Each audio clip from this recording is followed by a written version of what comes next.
Commander is defined by its unique limitations and rules that set apart from the more inherently competitive formats. While these rules make Commander the format that it is, it also means certain cards are better or worse in formats because of it.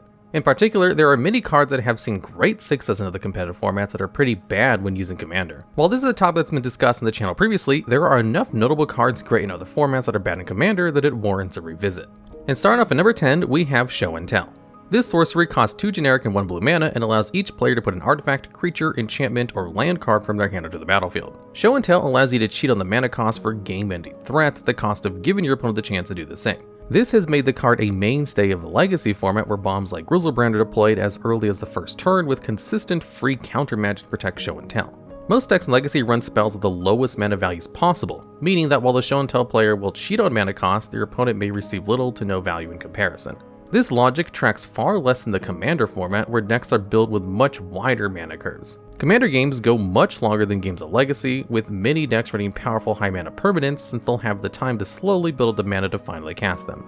As such, Show and Tell has much more risk in a Commander pod, since not only are there multiple opponents who can profit off of your spell, it's very likely the permanent they drop into play is as powerful if not more so than yours. Beyond that, there's far less room to win the game off of the back of a single Show and Tell in Commander. With multiple opponents to chew through, you'll only be able to snowball the game into your favor if you cheat out an especially powerful permanent. And that relies on you drawing both the permanent and the Show and Tell to cheat it out. Without the redundancy of multiple copies, Show and Tell is just simply too inconsistent Commander to really have much weight. Show and Tell isn't without its uses of course, but there are many cards that can cheat out powerful cards with less potential downsides and even lower costs that simply work better in the format. Show and Tell is a card that has not been printed in Modern and likely will not be due to the power level concerns, yet is a decidedly worse card when applied to the structure of the Commander format. Show and Tell shines in a format where most decks are not playing high mana value cards at all, whereas Commander is a format where many of those otherwise unplayable high mana value cards find a home in the first place. And at number 9, we have Flagstones of Trokair. This legendary land can be tapped for 1 white mana and enters the battlefield untapped. When Flagstones of Trokair is put into the graveyard from the battlefield, you may search your library for a Plains card and put onto the battlefield tapped, then shuffle. Flagstones of Trokair is one of the rare cards that actively benefits from the game's legendary rule. If you control 2 or more legendary permanents with the same name, state-based actions require you to sacrifice until you control just 1. While most legendary cards use this ability solely as a restriction, Flagstones of Trokair's ability makes it so when you sacrifice it to the legendary rule, you're allowed to search your library for a Plains. It doesn't search a basic Plains either, meaning the card is freely able to grab any land as long as it has the Plains subtype.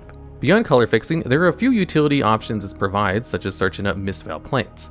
This is an interaction that is missed out on in Commander, seeing as how your deck will only ever have a single copy of Flagstones of Trokair.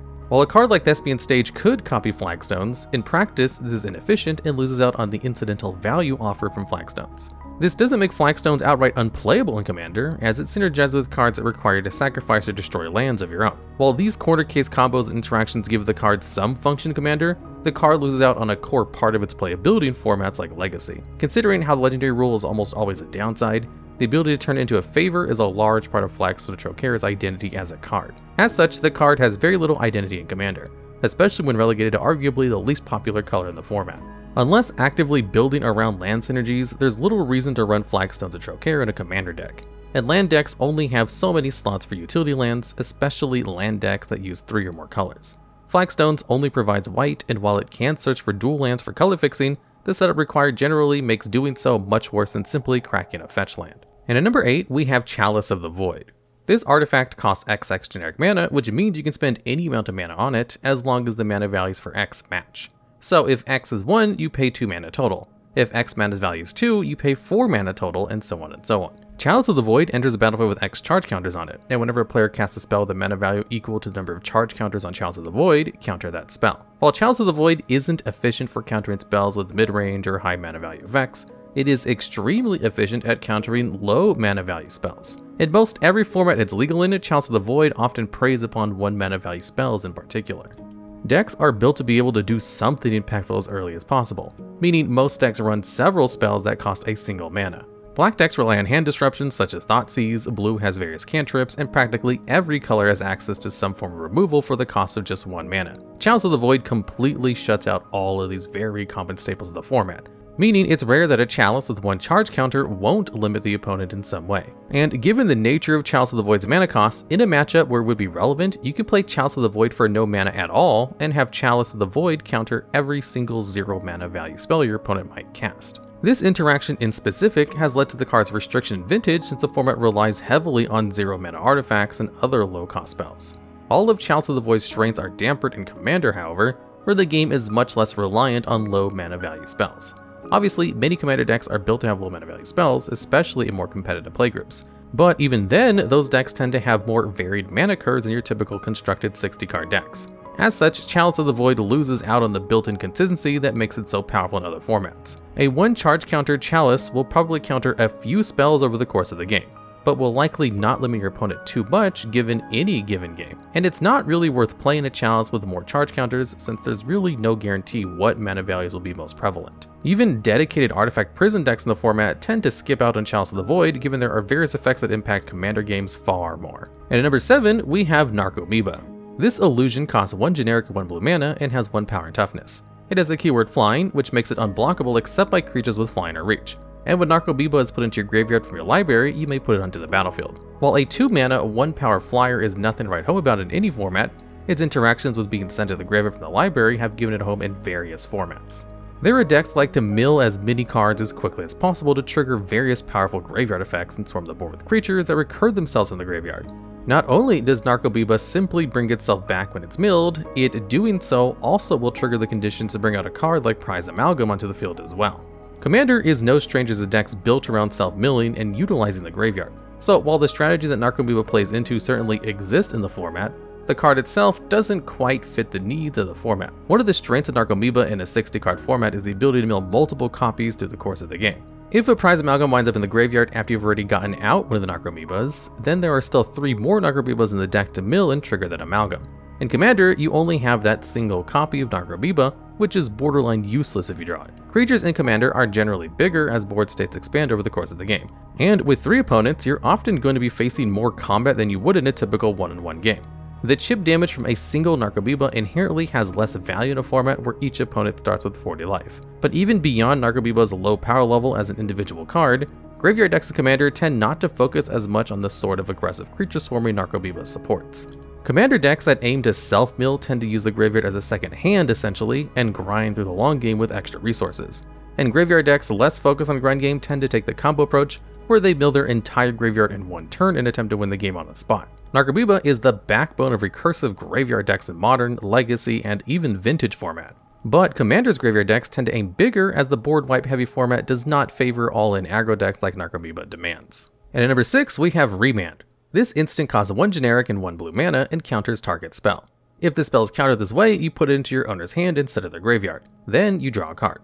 Unlike a traditional counterspell, Remand essentially delays a spell instead of outright answering it. This provides value in blue decks that simply aim to control the tempo of the game. If you counter the only spell your opponent can play that turn with a Remand, even though the card is back in their hand, they won't have the mana to use it again that turn. With leverage against an opponent who attempts to tap out, Remand offers a cheap way to answer whatever they play and basically skip their turn. Other counterspells of this mana value or lower tend to be limited in exactly what kinds of spells they can counter, or require more specific colors in their cost to make them harder to cast. Remand is in a sweet spot for formats like Modern where it's efficient enough that it wins out over other, more permanent answers to cards. Thanks to Remand replacing itself with a card draw, it's not unlikely you'll manage to find another piece of interaction before your opponent untaps and tries to recast the spell. This tempo-oriented game plan works best when you're going back and forth with a singular opponent, since you only have to worry about the actions of a single player. Commander in general does not lend itself the best to this tempo style of gameplay, since there are more players to control the tempo of.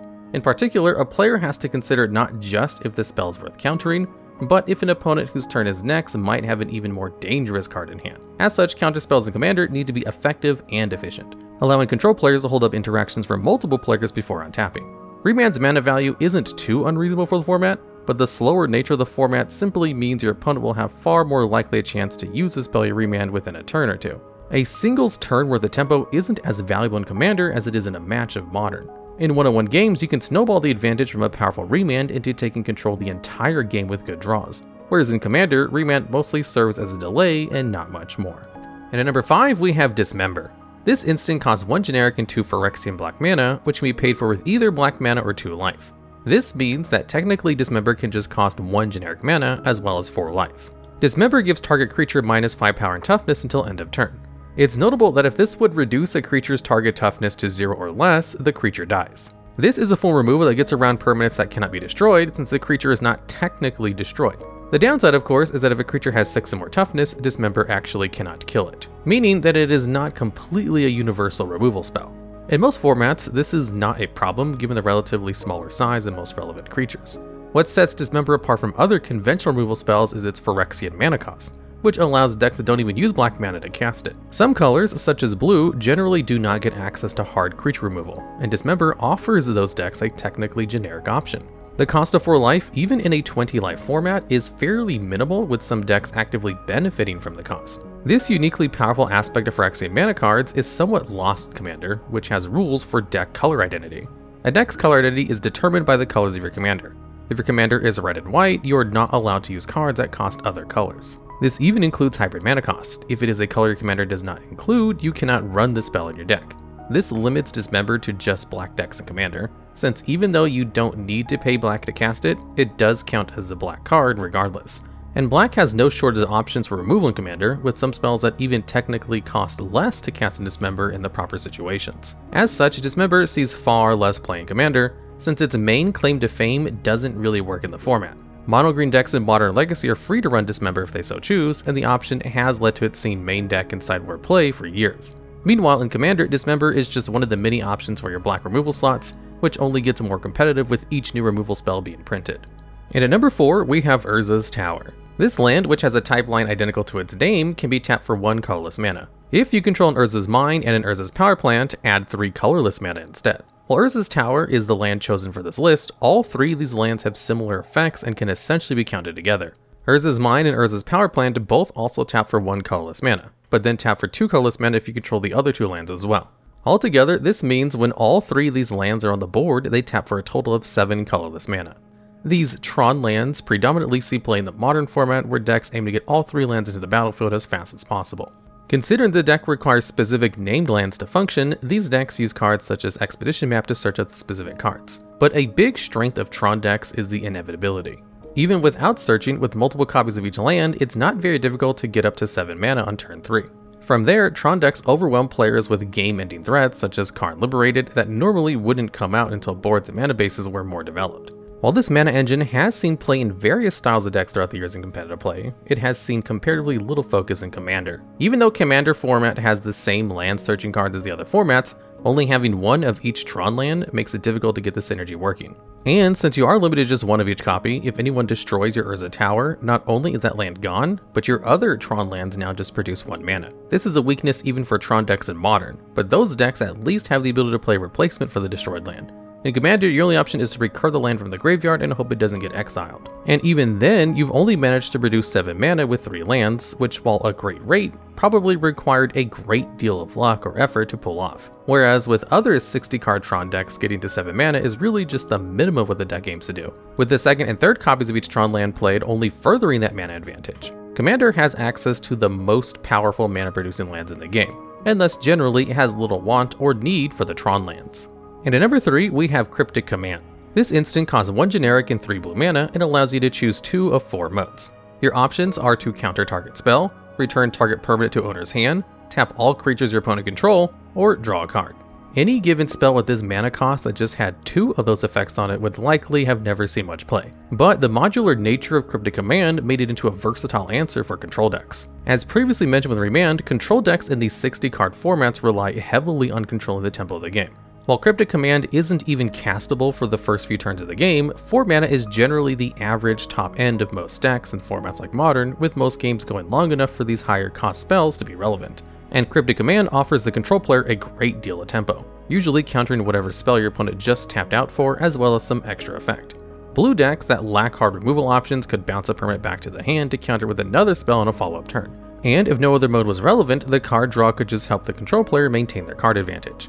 The threat of Cryptic Command's tap-down mode would often force aggro decks to cast their spells in main phase 2, as to not give the control player the blowout of countering the spell and tapping down all their creatures before combat. However, just as these 60-card formats rely heavily on the back and forth of tempo, the frantic nature of Commander makes cards like Cryptic Command all the worse. In particular, it's Cryptic Command's mana cost that truly holds it back in Commander. Commander, especially at more competitive tables, is dominated by counter magic like Fierce Guardianship, which can be cast for free. There are many 1 and 2 mana value counterspells that also see heavy play.